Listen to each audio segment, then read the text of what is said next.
아멘. 오늘 본문의 말씀 제목은 각자 자신의 소견에 옳은 대로입니다. 오늘 본문은 17절까지 말씀인데 내일 본문인 마지막 우리 31절까지 함께 보도록 하겠습니다. 야곱은 이제 고단했던 타향살이를 마치고 자신의 고향이며 동시에 하나님께서 허락하신 약속의 땅에 무사히 도착했습니다.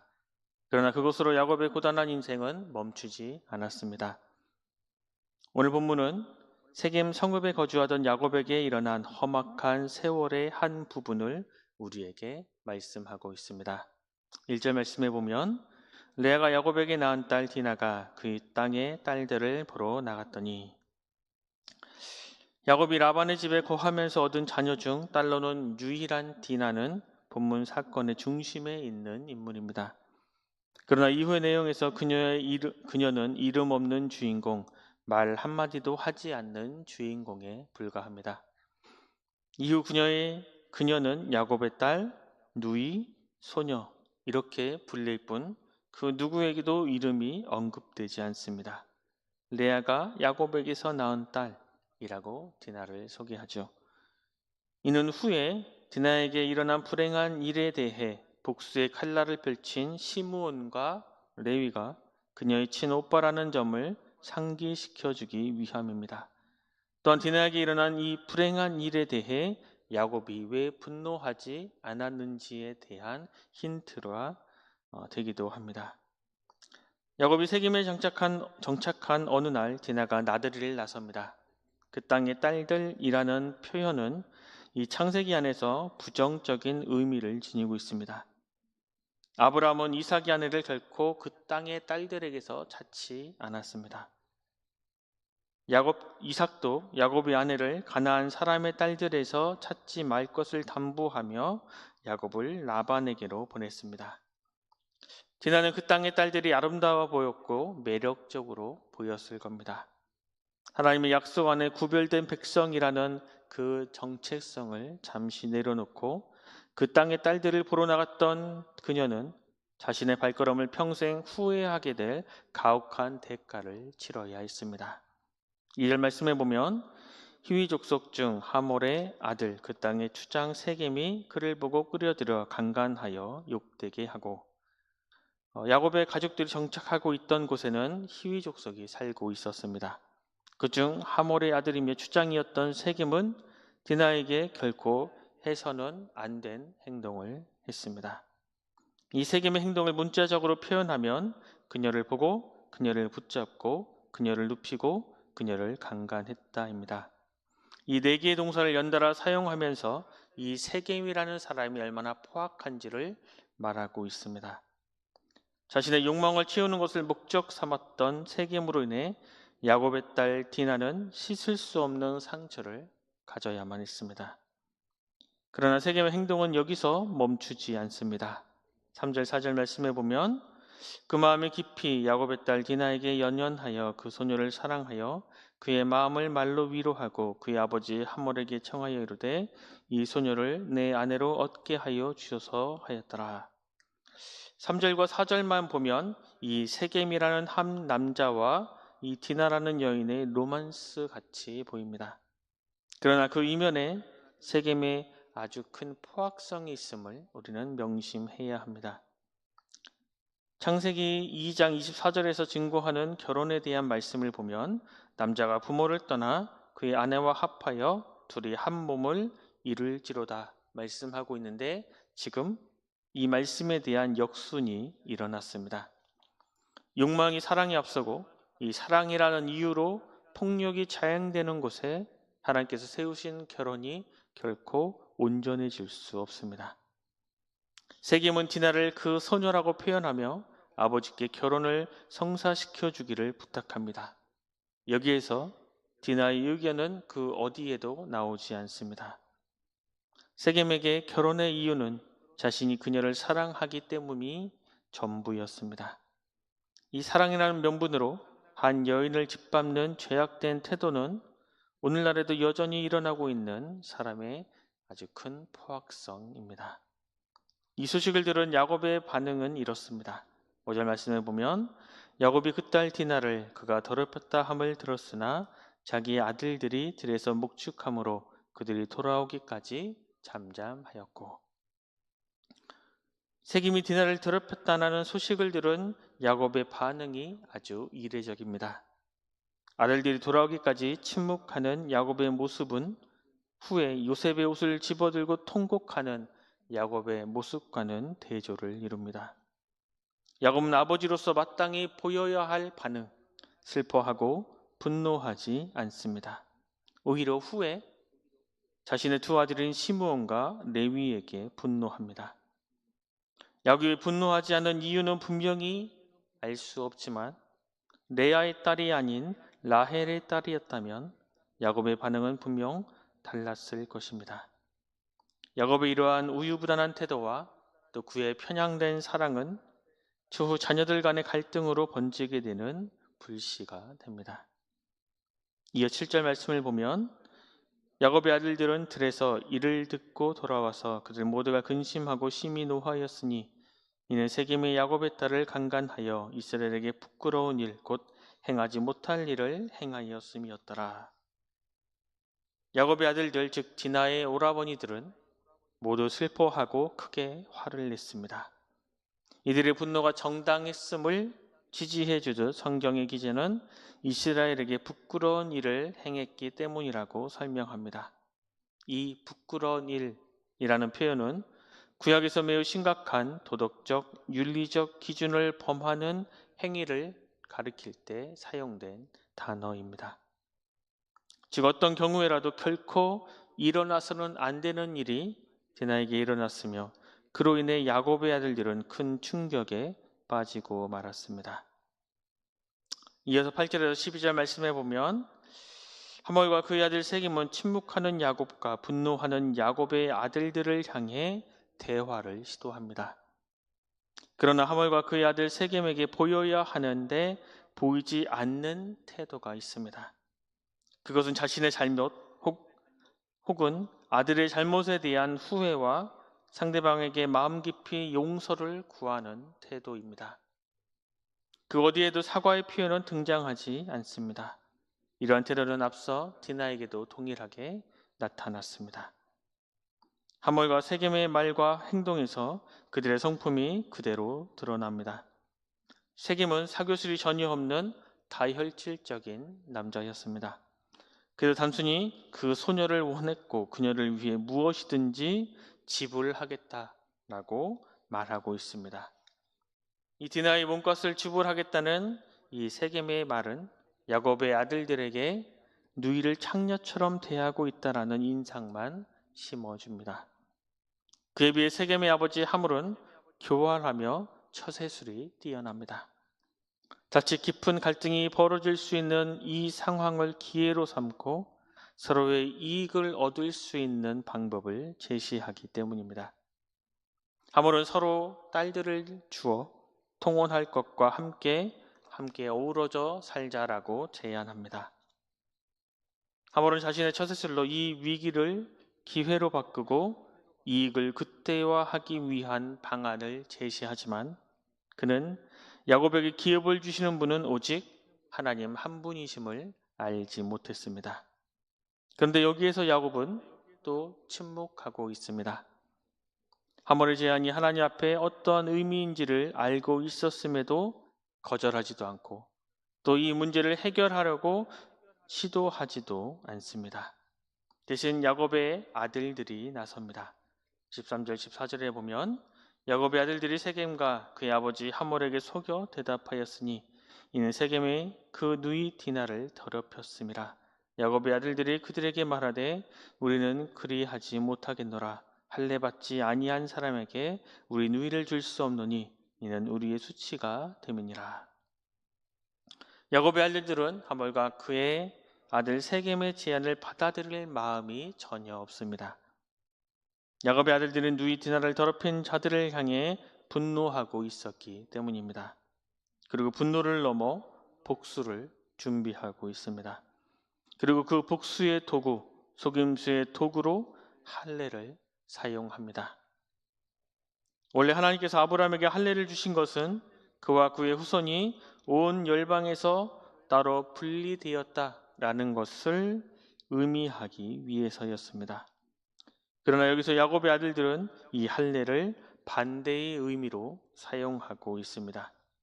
세겜과 합하기 위해 할례를 제시하는 것입니다. 하나님의 특별한 선물이 복수의 눈이 먼 야곱의 아들들에게 속임수의 도구로 전략해 버리고 말았습니다. 이어서 내일 본문 20절에서 23절 말씀을 제가 읽겠습니다.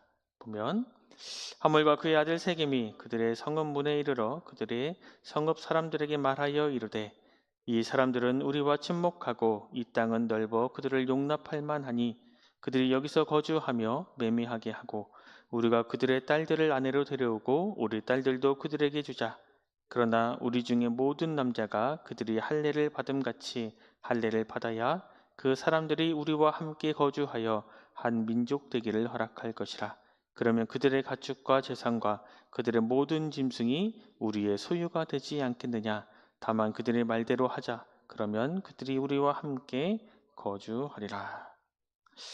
하람울과 세겜은 야곱의 아들들의 이 제안을 아주 좋게 여겼습니다. 세겜 지역은 야곱 일행을 수용할 만한 공간이 얼마든지 있었기에 이 일로 얻게 될 경제적 이득까지 생각해 보면 꼭 먹고 알까지 먹는 일로 생각했던 것입니다. 하물은 야곱 집안과 원래 교류하고자 하는 진짜 이유인 세겜과 디나의 결혼 이야기는 말하지 않고 교류를 통해 얻어지는 이익만을 강조합니다. 세겜 사람들은 하물의 말을 듣고 호박이 넘꼴째 굴러왔다 생각했지만 그러나 굴러온 호박이 그들의 생명을 빼앗는 쓴 호박인 줄은 알지 못했습니다. 야곱의 재산을 소유하려 했지만 오히려 자신의 생명과 모든 소유를 빼앗기는 계기가 되었습니다. 25절 27절 말씀에 보면 제3일에 아직 그들이 아파할 때에 야곱의 두 아들 디나의 오라버니 시므온과 레위가 각기 칼을 가지고 가서 몰래 그 성읍을 기습하여 그 모든 남자를 죽이고 칼로 하물과 그의 아들 세겜을 죽이고 디나를 세겜의 집에서 데려오고 야곱의 여러 아들이 그 시체 있는 성읍으로 가서 노력하였으니 이는 그들이 그들의 누이를 더럽힌 까닭이라. 야곱의 아들 중 시므온과 레위가 할례를 받아 고통 속에 있는 세겜 사람들을 몰래 찾아갑니다. 이들이 세겜 사람들이 할례 받은 지 3일째 되는 날에 찾아간 것은 세겜 사람들이 숫자가 많아서 이때야 비로소 모든 남자들이 할례를 받았기 때문일 수도 있고 이때가 할례로부터 오는 고통이 최고조에 달해서일 수도 있습니다. 중요한 것은 시몬과 레위는 그들의 요청대로 할례를 받아 움직이지 못하는 세겜 사람들을 모두 다 죽여버렸습니다. 시몬과 레위는 자신을 방어할 수 없는 사람을 죽이는 비열하고 잔인한 행동을 서슴없이 자행했습니다. 시몬과 레위가 세겜 사람들을 물살시켰다는 소식이 전해지자 야곱의 아들들은 모두 약탈에 나섭니다. 하나님의 약속의 징표를 속임수의 도구로 사용하며 복수의 칼날을 휘두르고 약탈을 자행하는 이 야곱의 아들들의 모습에서 더 이상 자신의 누이를 더럽힌 자들을 향한 바른 분노의 결과라고 보이기는 어려워 보입니다. 이어 30절 말씀을 보면 야곱이 시므온과 레위에게 이르되 너희가 내게 화를 끼쳐 나로 하여금 이 땅의 주민 곧 가나안 족속과 브리스 족속에게 악취를 내게 하였도다. 나는 수가 적은즉 그들이 모여 나를 치고 나를 죽이리니 그러면 나와 내 집이 멸망하리라. 야곱은 뒤늦게 아들들의 만행을 압니다. 그리고 노발대발 야단을 쳐보지만 이미 때는 늦었습니다. 야곱은 본문에서 처음으로 자신의 감정과 생각을 표현합니다. 그런데 야곱이 시므온과 레위에게 화가 난 것은 세겜 사람들을 속여서도 아니고 그들을 죽이고 약탈해서도 아닙니다. 야곱은 아들들의 바른 행동, 잘못된 행동에 대해 관심이 없었습니다. 야곱이 화가 난 이유는 딱 한 가지. 이 일로 인해 자신과 자신의 가족들의 생명이 위협받게 되었다라는 사실입니다. 에서의 군대를 두려워했던 야곱이 이번에는 주변 사람들의 군대를 두려워하고 있습니다. 이에 34장 마지막 31절에 보면 그들이 이르되 그가 우리 누이를 창녀같이 대우함이 옳으니까. 34장은 아버지 야곱을 향해 아들들이 던진 질문으로 마무리되고 있습니다. 그가 우리 누이를 창녀같이 대우함이 옳으니까 라는 질문에서 야곱의 아들들이 스스로의 행동에 대해 정당화하고 있음을 알 수 있습니다. 또한 아버지께서 아무런 행동도 취하지 않으니 우리가 여동생의 복수를 했습니다 말하며 아버지의 무책임함을 비난하는 말로도 이해할 수 있습니다. 함께 살펴본 이 창세기 34장에서 우리가 주목해야 할 것은 그 어디에도 하나님은 등장하지 않으시고 그 누구도 주어진 상황에서 눈을 들어 하나님을 바라보지 않습니다. 각자 자신의 소견에 옳은 대로 행동하지만 결국 그들의 삶에 맺은 열매는 부끄러움뿐이었습니다. 오늘 살아가고 있는 우리에게 동일하게 적용할 수 있는 말씀입니다. 오늘날 누군가는 야곱의 딸 디나처럼 잠시 눈을 돌려 세상을 향해 나아갔다가 감당할 수 없는 상처를 겪기도 합니다. 누군가는 세겜처럼 육신의 정욕에 앞세워 사랑이라는 면목하에 다른 사람을 자신의 소유로 여기며 살아갑니다. 또 누군가는 화물처럼 위기를 기회로 여기며 자신의 이익을 극대화하기 위해 협상하며 다른 사람들을 죽음의 길로 인도하기도 합니다. 또 누군가는 야곱처럼 자신의 안전을 최우선으로 삼기에 불의에 침묵하며 뒤로 숨지만 자신의 안전이 위협되면 불같이 화를 냅니다. 그리고 누군가는 야곱의 아들들처럼 분노가 복수로 이어져 하나님의 약속을 속임수의 도구로 삼고 복수의 칼날을 휘두르며 자신의 행동이 정당하다고 여깁니다. 큰소리치며 굳건한 베드로가 닭 울음소리에 주님의 말씀을 기억하고 결코 자신의 힘으로 주님을 따를 수 없다라는 것을 깨닫고 회개의 자리로 나아갔던 것처럼 오늘 겸손의 눈을 들어 주님을 바라보시기 바랍니다. 야곱과 그의 가족이 약속의 땅에 무사히 도착했으나 그 누구도 하나님의 약속을 붙들고 백성다운 삶을 스스로의 힘으로 지속할 수 없었던 것처럼 오늘 우리도 우리 주님을 바라보지 않고는 결코 주님의 증인으로 살아갈 수 없습니다. 주님께서 오늘도 교만하고 자기중심적이며 자기를 정당화하기에 바쁜 우리를 말씀으로 깨워주십니다. 우리 주님께서 말씀으로 일깨워 주시기에 어떠한 삶의 자리에 놓일지라도 우리를 대속하신 주님의 은혜를 우리는 기억할 수 있고 기억해야만 합니다.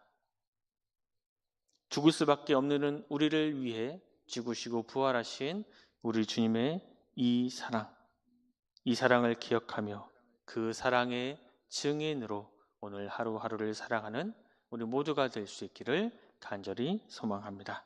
기도하겠습니다. 하나님, 무고한 사람들을 향한 폭력이 여전히 이 땅에 만연할 뿐만 아니라 스스로의 판단과 힘으로 이 문제를 해결하려 하지만 그 열매를 복수와 부끄러움 뿐이었습니다. 절망의 자리에서 주님을 바라볼 수 있는 믿음의 눈을 우리에게 허락하여 주시옵소서. 베드로가 주님을 부인하는 자리에서 주님의 말씀을 기억하여 자신이 죄인임을 깨닫고 통곡하며 회개함으로 사랑으로 감싸주시는 하나님을 바라보았던 것처럼 교만하고 완악하며 연약하고 나태한 우리를 말씀으로 일깨워 주셔서 부끄러운 열매가 아닌 하나님의 사랑으로 맡겨진 삶의 자리를 채워가게 하여 주시옵소서. 그런 믿음의 삶을 살아갈 수 있도록 주님 우리를 붙잡아 주시고 인도하여 주시옵소서. 모두가 감사드리며 귀하신 예수 그리스도 이름으로 간절히 기도드립니다. 아멘.